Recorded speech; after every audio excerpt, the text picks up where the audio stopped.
Russian President Vladimir Putin is expected to meet this week with Chinese leaders in Beijing on a visit that underscores China's economic and diplomatic support for Moscow during its war in Ukraine. The occasion of Putin's likely trip to Beijing is the 10th anniversary of the Belt and Road Initiative, an ambitious Chinese project to expand global trade routes with other nations and extend transport and infrastructure links. To mark this event, China's President Xi Jinping will host representatives from some 130 countries in Beijing on October 17 and 18. Putin is likely to be the star guest. According to Russian sources, in September, Putin accepted Xi's invitation, although Beijing has refused to confirm this. The two countries have forged an informal alliance against the United States and other democratic nations that is now complicated by the Israel-Hamas war. China has sought to balance its ties with Israel with its economic relations with Iran and Syria, which are strongly backed by Russia.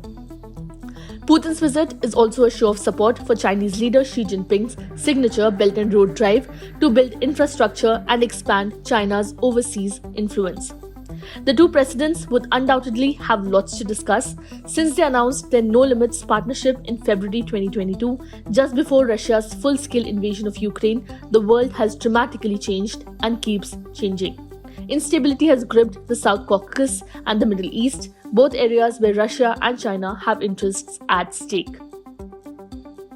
Yet, their no-limits partnership has become a much more one-sided affair. Where Moscow and Beijing may once have coordinated their approaches, it is now likely that Russia aligns its policies to suit Chinese interests. The Ukraine war has weakened Russia and diminished its influence, at least for now, not only in the Middle East and the South Caucasus, but also in Central Asia. This has allowed China to become the dominant power there and cement its ties with the region. Russia keeps emphasizing alignment with China, not least because it has few other options except international pariah states such as North Korea and Iran. Western sanctions against Russia in response to Moscow's war against Ukraine have severely reduced trade along the new Eurasian land bridge, once a major transport corridor for Chinese exports to European markets. While the fact that Putin received an invitation from Xi to come to Beijing is important, it is also noteworthy that this is not a purely bilateral affair.